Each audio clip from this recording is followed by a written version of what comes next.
खोटा TV HD को subscribe करें और एंजॉय ले धमाकेदार ऑडियो और वीडियो का, और इस घंटे को भी दबा दें ताकि आपको हर अपडेट तुरंत मिल जाए।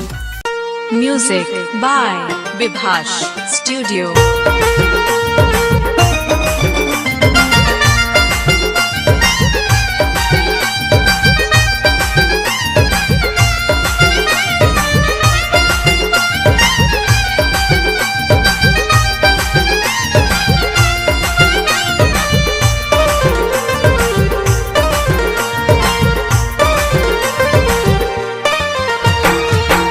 धोनी तोरे चेहरा हर देखे हो लिखे पर पारा। ए धोनी तोरे चेहरा देखे हो लिखे पर पारा। बोर साजे हसबो बोर साजे तो देर गोरे हर दिहा तो के करबो धोनी रे निये आसबो आमार गोरे हर बिहा तो के करबो धोनी रे निये आसबो आमार घरे।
আমার জীবনটা তোর নামে রে আর বিহা তোকে করবো ধনী রে নিয়ে আসবো আমার ঘরে আর বিহা তোকে করবো ধনী রে নিয়ে আসবো আমার ঘরে।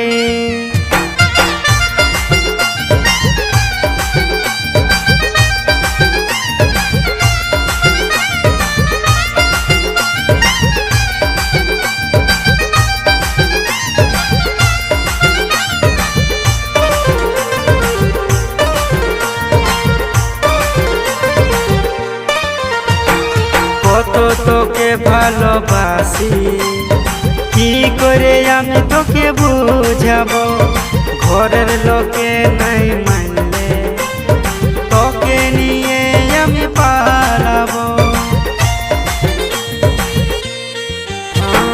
কত তোকে ভালোবাসি কি করে আমি তোকে বুঝাবো ঘরের লোকে নাই মানলে তোকে নিয়ে আমি পালাবো।